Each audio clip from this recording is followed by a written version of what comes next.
This is FRM Part 2, Book 4, Liquidity and Treasury Risk Measurement and Management, and the chapter on Liquidity Stress Testing. This chapter is taken from a textbook called Liquidity Risk Management, A Practitioner's Perspective. In fact, I think one of the authors is an accountant, so we're going to get a little bit of a different perspective than we've had in some of our previous chapters, which were written by academics. Only 3 learning objectives here. The first 2 are relatively straightforward. We'll talk about some definitions, various types of liquidity, and then we'll review a little bit about this concept of a buffer.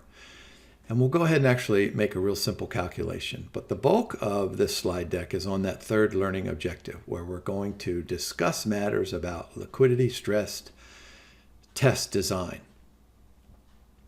In fact, I think 2/3 or so of the slide deck is related to that third learning objective. So let's go ahead and start with a brief recap on liquidity stress testing. Let me go ahead and just give you a quote by a famous golfer. I think it was Bobby Jones, who said something like, "There's golf, and then there's tournament golf." And what he meant by that was that those are 2 completely different animals.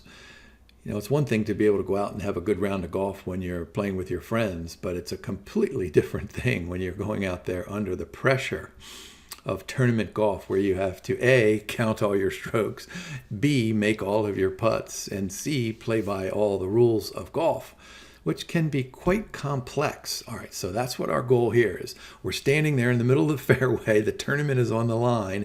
We have a 9-iron in our hands. Can we hit the green and make the putt to win? You know, can we stress test like we've done in the past? Now, much of our previous stress testing has been essentially on, pretty much the entire balance sheet. Right? We're looking at both the assets and the liabilities and equity. With liquidity, we're going to probably stress test just the top left and the top right of the balance sheet, although that stress test includes things that flow downward on the balance sheet. So let's continue reading that first block point. The institution's ability to withstand unexpected stress event. All right, so there are a couple of things. Let's look at this. Let's look at this illustration that we've put for you on the right-hand side of this particular slide. Look in the middle there. So that's what we want to avoid. There's a bank run. So how does that start? It starts with banks becoming short of liquidity. And this is really important. There's a really good example about Washington Mutual in the first couple of pages of the chapter. And Washington Mutual ended up in terrible financial distress. Not because it couldn't meet its liquidity needs, but because there was a perception that it could not meet its liquidity needs. So that first circle over there in the kind of red, bank short of liquidity, can mean either actual being short of liquidity or perceived short of liquidity. And so then let's just go around the circle. We've got some customers then beginning to withdraw their deposits. And, from my perspective, I always go back to, one of my first finance books when I was an undergraduate 100 years ago. And there was a picture, it was a black and white picture of a bank in 1932 or whenever it was.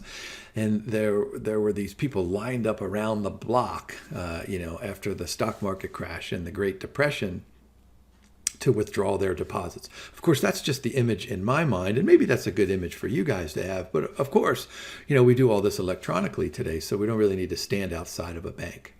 There's that confidence falls, going back to Washington Mutual. So, oh my goodness, confidence falls, meaning that the customers have either a perceived lack of confidence or an actual lack of confidence. And then we have many more customers withdraw their savings, not just deposits, but everything else on that top right-hand side of the balance sheet. And then we end up having a bank run. And so look at a couple of these block points in there. We've talked about funding liquidity refers to the ability of a firm to fulfill its promised payments on time, and then funding liquidity risk is, of course, the inability to do those things. And that last circle point down there kind of summarizes what we're trying to avoid can manifest in the form of a run on the financial institution. All right, here's that first learning objective. Let's talk about some various types of liquidity. Some of these are fairly interesting, I think. All right, operational liquidity. This means exactly what you think it means, operations. So liquidity during the day-to-day cash obligations. So we have cash coming in, cash coming out. And of course, depending on the financial institution, this can be highly volatile. And so it's important to be able to manage this operational liquidity, not just for the next hour or the next day, but maybe a week or maybe a month. Look at that second block point. This is what I'm saying here. The amount needed fluctuates depending on the business engaged at any given point in time. And so there can be tremendous unpredictability. So we need a buffer. We need some type of a cushion. And this ultimately means that this operational liquidity is probably not available for drawdown during a stress event. All right, so we've identified that operational liquidity. It's probably unavailable, so we need to put that up on that top shelf and worry about it up there, but it's still going to be on that top shelf. How about restricted liquidity? These are assets that are specifically predetermined uses, like some kind of a loan. Let's suppose I'm Jim's financial institution and I decide to issue this big jumbo CD. And let's suppose it's for $1 billion.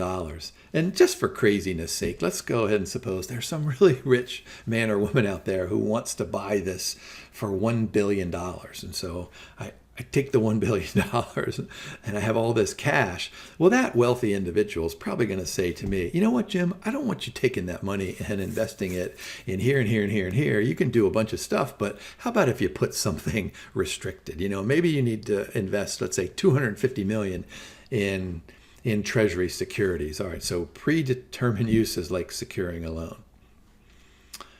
So those predetermined amounts, of course, will be unavailable as well. So there's another form of liquidity that goes on, not the same shelf, but, maybe at least a little bit different shelf. Contingent liquidity. Whenever I hear that word contingent, I always think of all my vast knowledge of contingent securities like derivative securities. And there's some element of contingency in here. So look at that first block point. Comprises high quality liquid assets, right, to meet general financial obligations. And this is the important part there, during a stressed scenario. And this is estimated through what's known as a liquid asset buffer. We'll talk about that in just a little bit. Now, that liquid asset buffer can be determined by just saying something like, hey, you know what, I think I need a buffer of $100,000 or $100 million, or it can be the result of some formal model or an informal model. Think about all the modeling that we have done in previous recordings, and some of these models might be useful here to estimate this liquid asset buffer. Strategic liquidity, I think, is really one of the most interesting parts of these types of liquidity, because it's kind of a, how much do I have in my back pocket in case something really good or something really bad happens here. So notice that first block point. It may arise outside of the course of a normal business operations, maybe a merger or an acquisition. Of course, we know that financial institutions, like all organizations, will invest in projects that have positive net present values. Well, if a merger or an acquisition comes along, we need some element of strategic liquidity so that we can take advantage of that. But it also is available during times of stressed events. And so this can be harnessed for those contingencies. Probably want to put high quality assets in there. And whenever I think of high quality assets, I always think of Treasury securities. But they can include a host of other, shorter term, sometimes longer term, but shorter term securities that have low risk.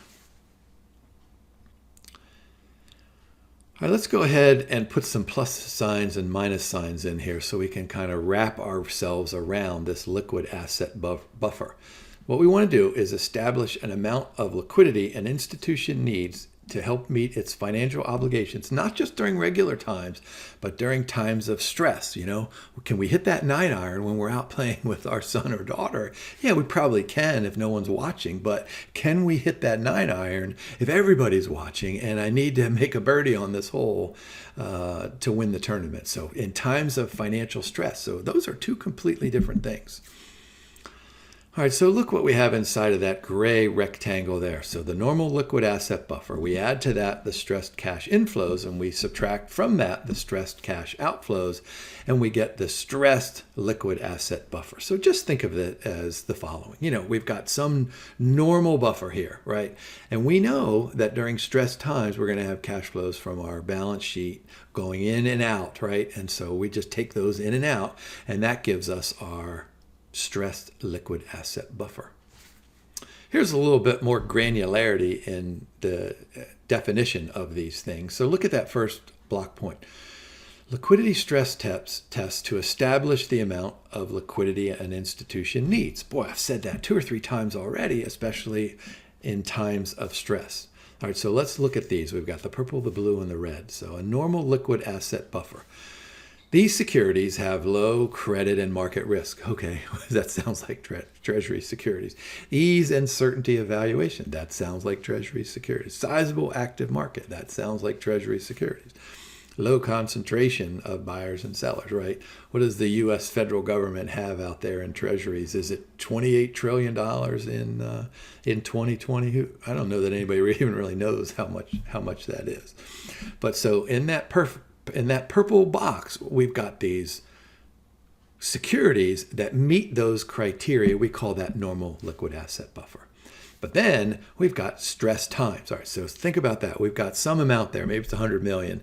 And then we've got these cash flows going out and coming in. So let's look at the blue box. These are the cash flows that are going out under a stressed scenario. Unsecured wholesale funding outflows, right? Secured funding runoff. And then we always have to worry about our customers lining up around our building and withdrawing their deposits.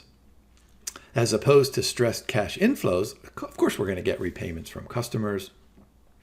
We might have drawdowns, and then we might have inflows that are reduced or limited by some kind of market conditions. And those market conditions include things like inflation, but that relates to things like the level of interest rates.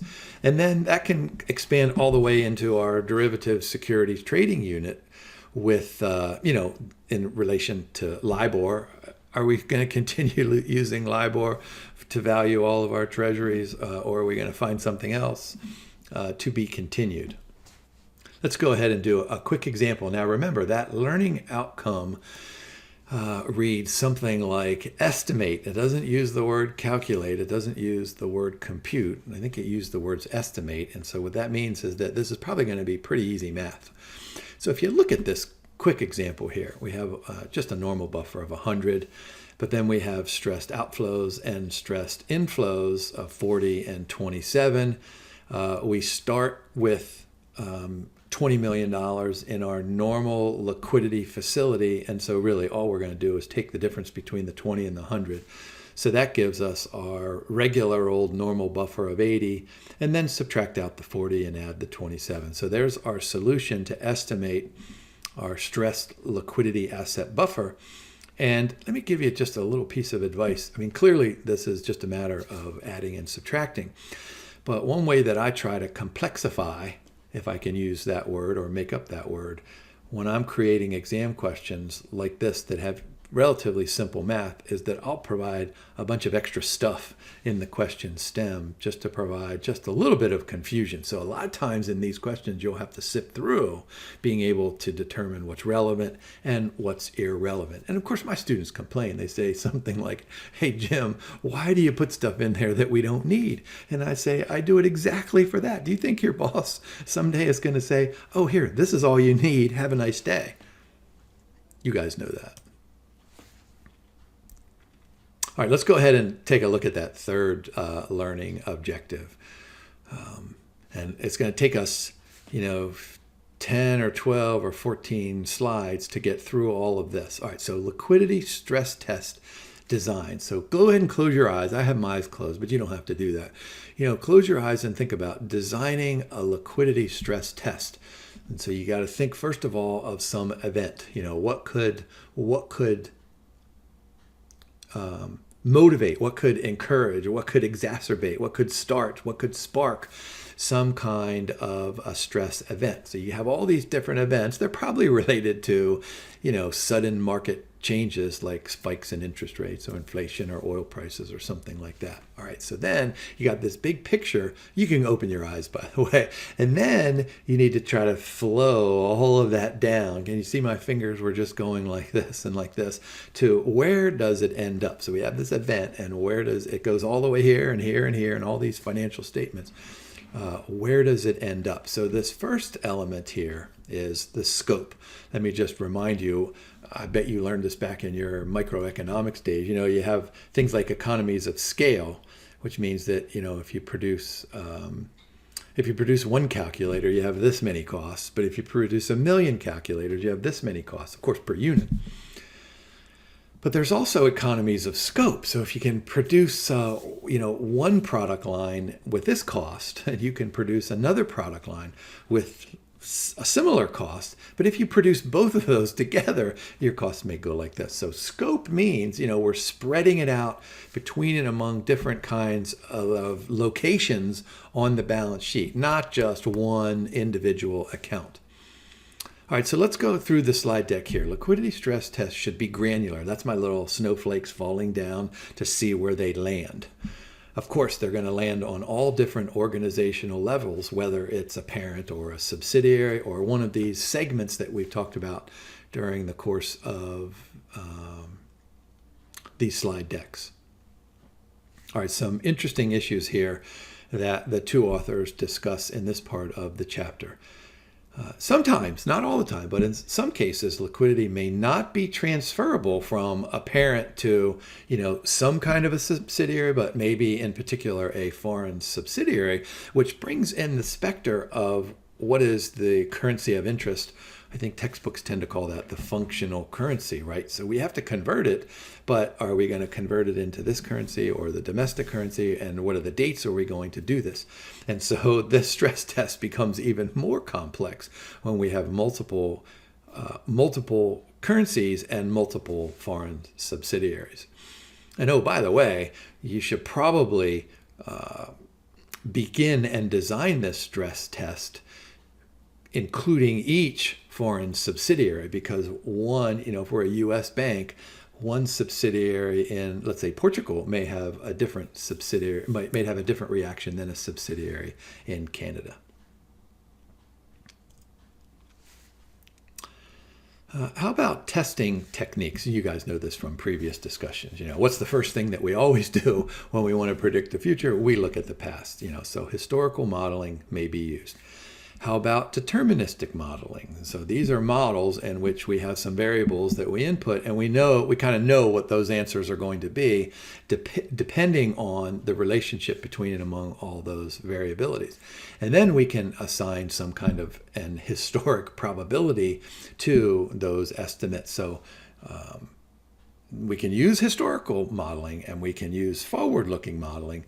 But if we use these deterministic models, then we're probably going to have to rely on the simple fact that history is going to repeat itself, which may be the case. That's why we like Monte Carlo.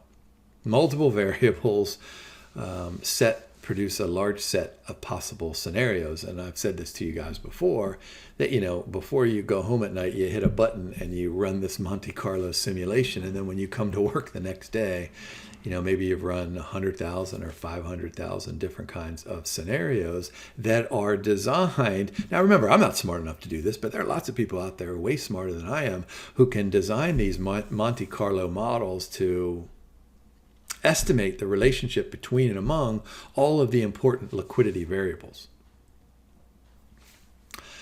Scenario development. We're really good at this these days. I seem to become more and more aware of this as I get older here in the United States. In the arena of politics, depending on who you listen to, the sky is going to be falling if this particular party holds the Congress and the White House. And if you listen to somebody else, the sky is falling if the other party holds the Congress and the White House. So we've got lots of people in politics here in the United States, and clearly this happens all throughout the world, telling us the sky is falling, the sky is falling. And so that's essentially what we're doing here with this stress test. The sky is falling, but the sky is not falling down all upon us. The sky is falling down upon a particular financial institution. So look, high impact, rare case event, but we can't just blanket our conversation and say the sky is falling. We need to say something like, oh, because of this variable, and this variable, our position in these mortgage loans, in these derivative securities, and in this particular part of wealth management is going to suffer. So we need to, what was that word in a previous slide deck, and I've used this before, granularity. We need to kind of figure out where that high impact rare case event is going to occur.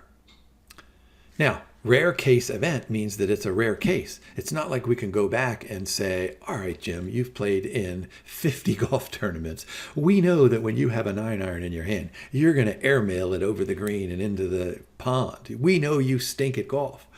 These are rare events, so it's not like there are millions of these kinds of events. Let's just go back to 2008. How many times did we hear, oh, this is a once-in-a-lifetime event, or this is a once-in-a-multi-decade event, or, all right, so we don't have lots and lots of historical data. So that first circle point there, minimal data can be relied upon.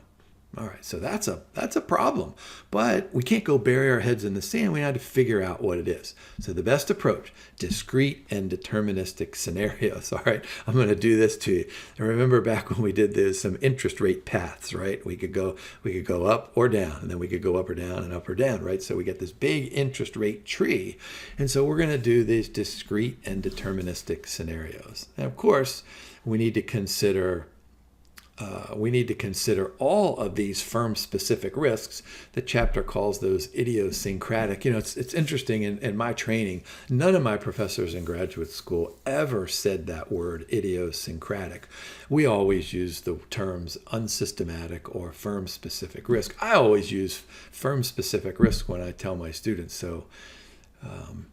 But clearly, these are risks that are specific to our own unique financial institution, which includes things like runs, deteriorations of capital, ratings, downgrades, and you can list a whole bunch of other things there. Just remember, these firm-specific events are unique to the financial statement. So just think about balance sheet, income statement, and statement of cash flows. Anything that goes on there is a firm-specific risk.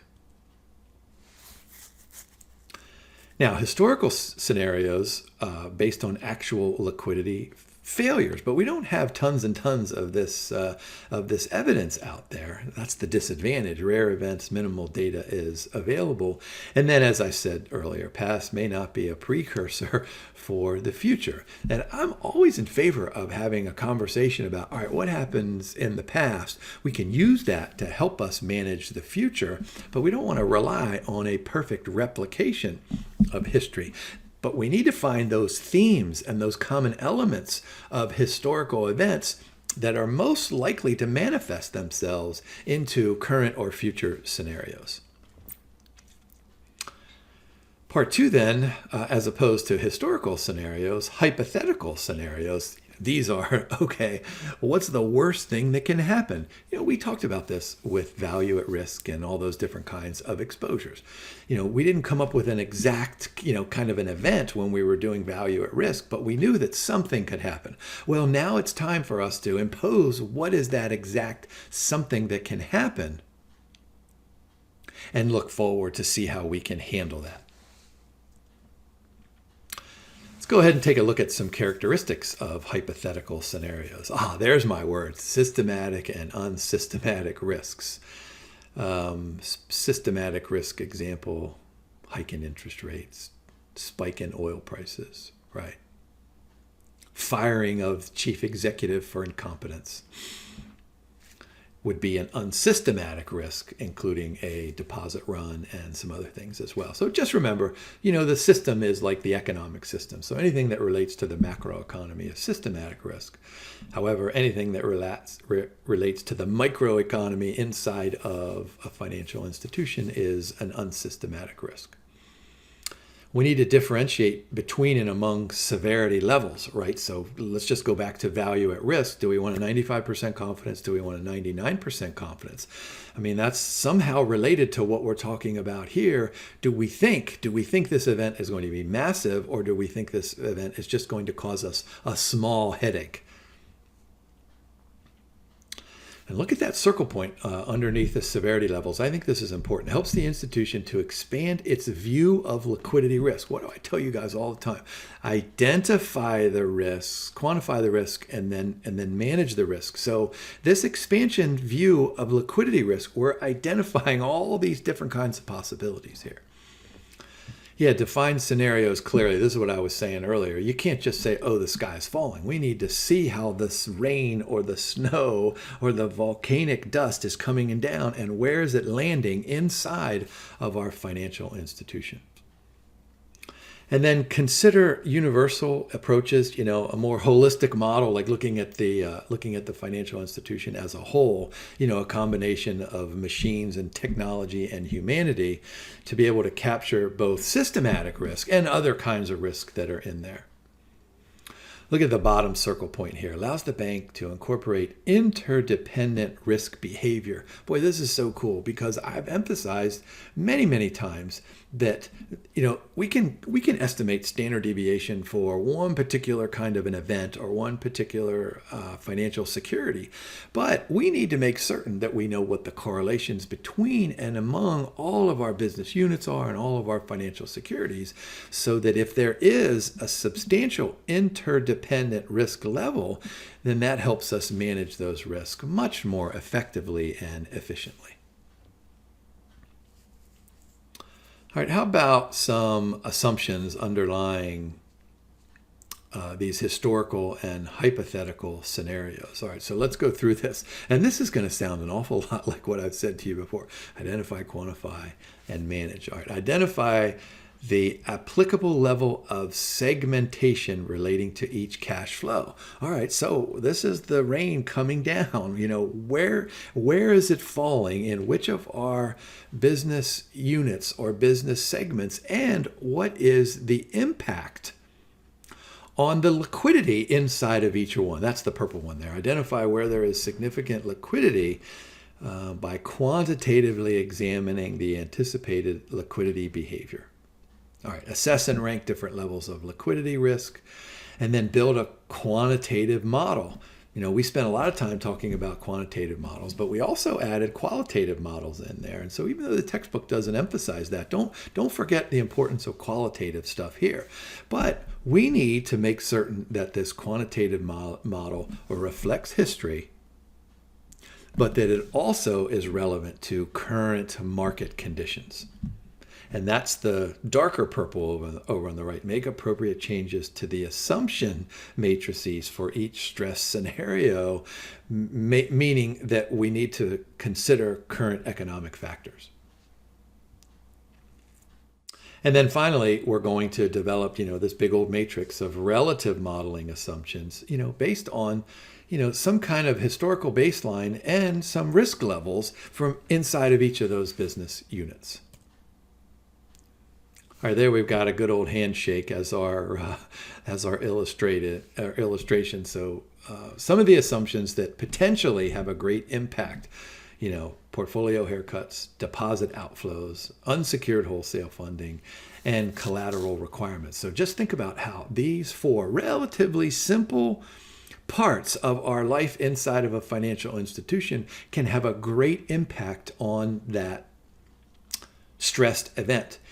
Let me put a comma there, especially if it's flowing this way and it flows this way into one of our business segments, and it keeps flowing and it keeps flowing, and a big pile ends up at the bottom.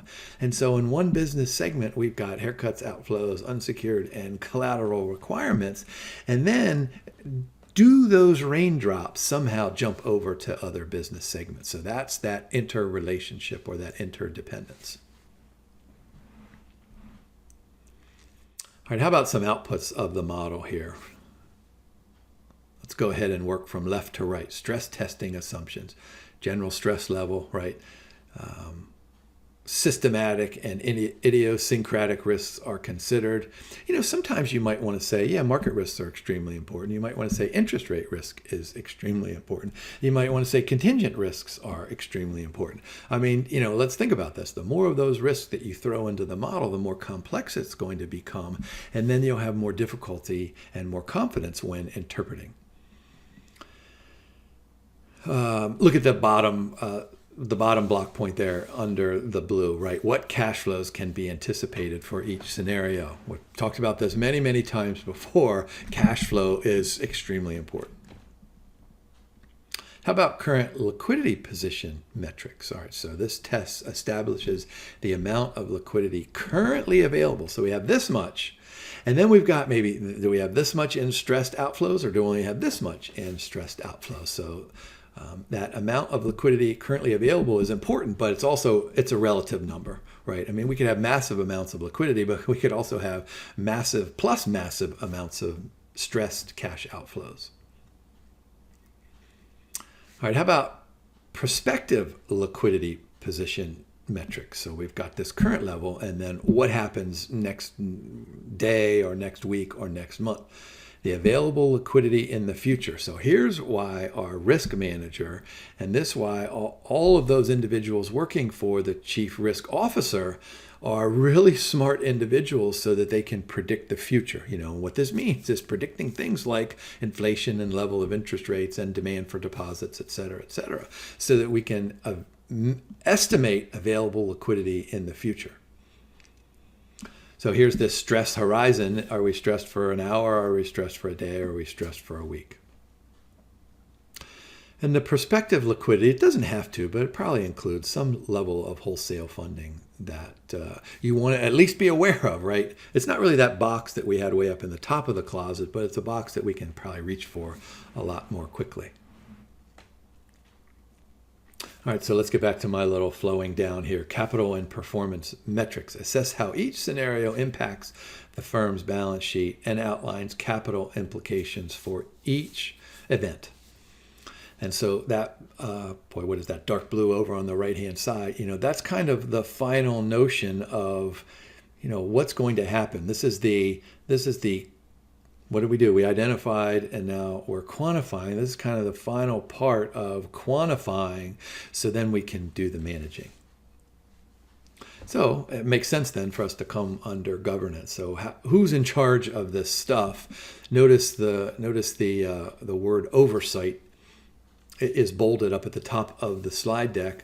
And of course, this comes directly from the board of directors. So the bank's risk appetite and capacity that we've talked about multiple times. So what the board is probably going to do in conjunction with the executive leadership team is assign individuals to be a part of this asset liability committee.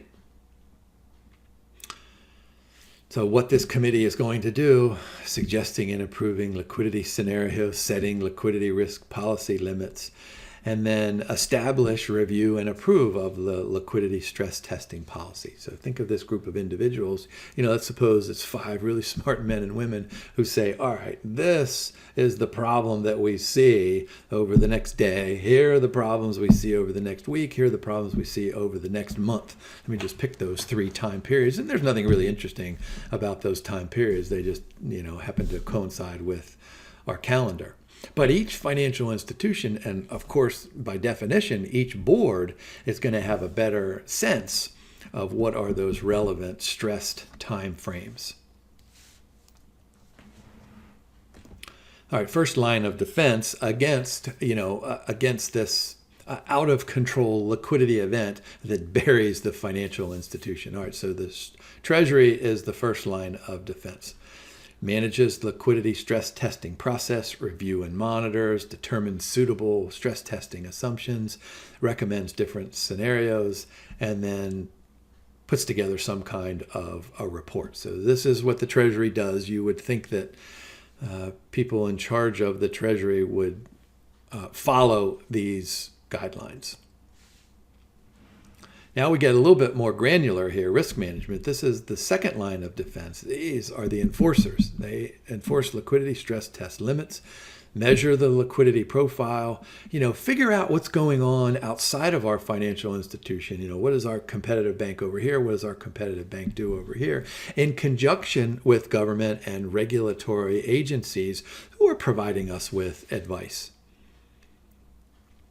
Reviews and provides effective challenge of the scenario design. This is what I would be really good at if I were on this committee. I love it when my colleagues come and they say, okay, this is what we want to do. And I always say something like, what about this? Administers liquidity stress test policy. How about the internal audit, third line of defense? So this is an audit, which is pretty much the basic definition of an audit. Just go and review and say, okay, this is what you've told me you've done. This is what I have found. This is what it looks like you've done. And then if those things are the same, then we're fine. But if those things are different, then we need to periodically ensure that the acceptable controls and we're meeting all those control requirements. And then, of course, we want someone to independently validate. We want someone to come in and say, all right, this is how I would do it. This is how you would do it. But I like the way you do it. And I think what you're doing is good and valid and accurate, et cetera, et cetera. All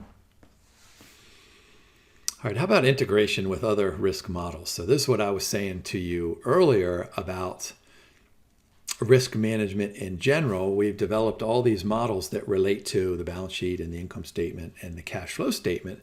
And now we're kind of focusing, just on the upper left and upper right-hand portion of the financial institution's balance sheet. But I said to you earlier that you can't ignore the other parts of the institution. All right, so let's go ahead and try to integrate these with other models. So what does this have to do with capital stress testing? All right, so this includes capital infusions of any kind of a subsidiary.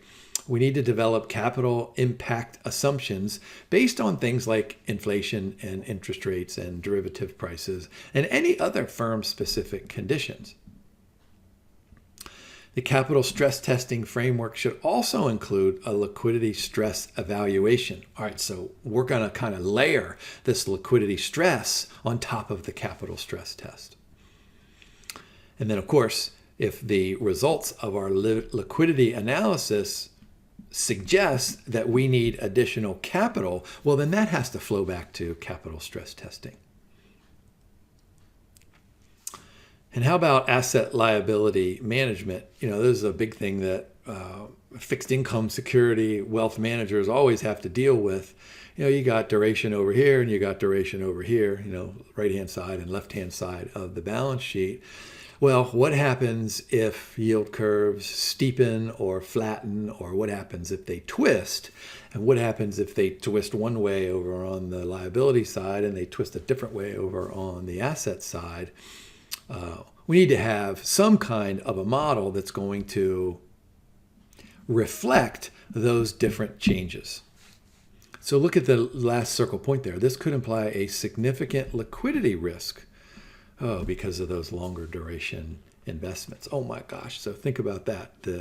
All of our liabilities, they have a steepening of the yield curve, and our assets over here somehow have a flattening. And if interest rates rise, oh my gosh, yeah, et cetera, et cetera. And how about funds transfer pricing? This is crucial in driving, these strategic business decisions that come down from the board of directors. And so our contingent liquidity requirements, also should play some kind of a consistent role in this FTP stuff, especially if leverage is involved as measured by some kind of a test model. And that takes us through this chapter. Only 3 learning objectives, but probably that last one is lends itself to the more difficult kinds of questions. I think you guys can answer those first two relatively straightforward. So I would focus on that third learning objective.